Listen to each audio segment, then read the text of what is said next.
How are you? If you are over 40, 50, or 60 years old, already get regular checkups, and have heard from your doctor that your B12 levels are normal, but still feel constantly tired, experience tingling, dizziness, imbalance, or memory lapses, then this video is for you, because there's a truth here that is rarely explained. Having normal B12 levels on your test doesn't always mean your nerves are protected. Today I'm going to explain to you, based on science, why this happens and what the common mistakes are when taking B12, especially after age 60, and how to use this vitamin the right way, without overdoing it. You're going to love this video. It's really good, so stay until the end. You won't want to miss it. Before we start, I want to ask you if you've ever taken vitamin B12, if you've ever measured your B12 levels, if this is something you worry about, or if it's a concern for your doctor or your nutritionist as well. Write to me down here in the comments. What supplements do you take in your daily routine? I would love to see your comment. If you know someone who would enjoy this video, like this friend of mine, this family member would like it, share it. Let's expand our chain of kindness. And if you can, already leave your like. That helps me a lot here on the channel, so if you can, please do that. Vitamin B12 is being talked about more and more. It is truly essential for three main things in our body: the formation of red blood cells, of course, the proper functioning of the brain, and the maintenance of the nerves. In the nerves, B12 plays a very interesting role because it acts in the formation of the myelin sheath, which is like that insulating layer that protects an electrical wire. It surrounds our neurons. And when this little sheath starts to fail, we can begin to experience symptoms like tingling in the hands and feet, a burning sensation, loss of balance, difficulty concentrating, and more frequent forgetfulness. The big problem is that this process can happen even when B12 levels are normal in the standard test. And the big mistake is precisely relying only on the serum B12 test of the B12 that's circulating there in our blood. Not that the B12 has actually entered the cell. This is a very important difference because sometimes the B12 is just passing through the blood, but it's not being properly used by the tissues. So there is a functional B12 deficiency because the test result that seems normal from the blood. I'll explain the difference to you. But the metabolism of this vitamin is failing, and because of that, the nerves end up deficient. It's as if they were starving, needing this very important vitamin.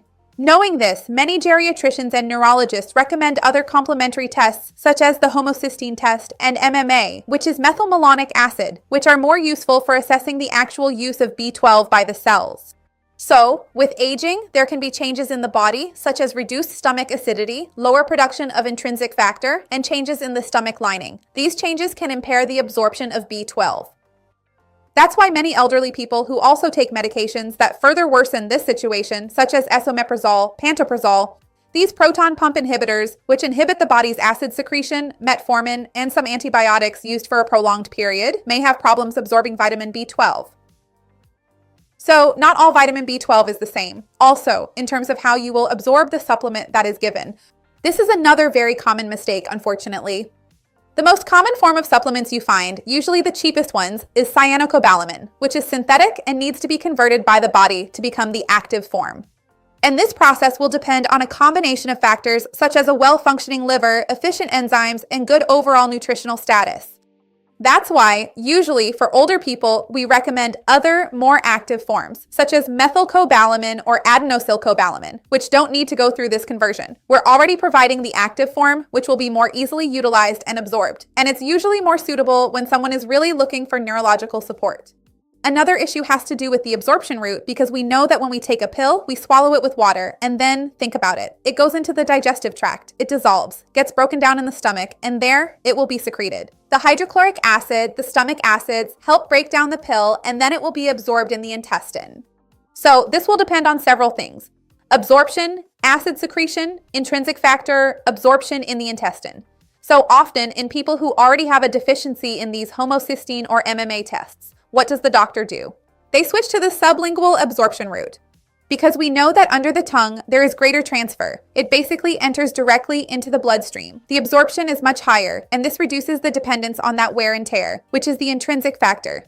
So it's a useful strategy for many people. An exception is the case of pernicious anemia for people who suffer from this health condition in which oral absorption can fail completely. In these cases, medical evaluation is always indispensable. Remember that this video is purely informational. If you have any questions, always follow the guidance of your doctor or your nutritionist. Another common mistake that many people make is taking vitamin B12 only when they're feeling tired. I'm feeling low on energy, so I'll take vitamin B12. Vitamin B12 isn't meant to be taken like that. It should be taken more regularly over a period of time, and it's a restorative vitamin. So, nervous tissue needs a continuous supply to maintain the myelin sheath, to prevent the progression of symptoms, and to support gradual recovery. Therefore, using it intermittently disrupts the process. Ideally, after your doctor or nutritionist prescribes it, you should use it for the specific period they indicated, whether that's a number of weeks or months, and then have a reassessment. This is very important because there are people who go to a nutritionist, go to a doctor, and the doctor prescribes B12. The person starts taking it and ends up taking this vitamin for years, without any follow-up appointments, without retesting the vitamin levels in the blood, homocysteine, or MMA. So what happens? I've seen cases of people who end up with undetectable levels of B12, and then they start showing deficiency symptoms because they're actually experiencing an excess of the vitamin, hypervitaminosis B12, which also causes very similar symptoms and can lead to nerve problems. So remember that the difference between a remedy and a poison is the dose. Any type of supplementation needs to be done with supervision and with follow-up, not just by a doctor, but also with lab tests to check if the deficiency has already been corrected. This deficiency is not something that lasts a lifetime. There are also some factors in the process of absorbing B12 that can interfere for some people. One of them is the timing. People who suffer more from insomnia or have trouble falling asleep when they take B12 at night, sometimes it can have an effect in that sense. So ideally, you should take it more in the morning. You can observe whether this happens to you or not.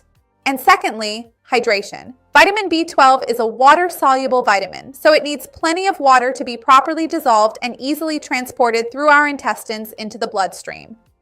It's also good to remind you that not all B12 necessarily needs to come from supplementation. Foods are good sources of B12. Beef and chicken liver are excellent sources of B12. Meats in general, beef, chicken, fish are good sources of B12. Fortified nutritional yeast is a great source of vitamin B12, as are fortified whole grains.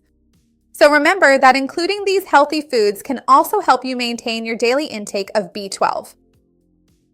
It's also worth remembering that when we talk about tingling, the problem isn't always B12.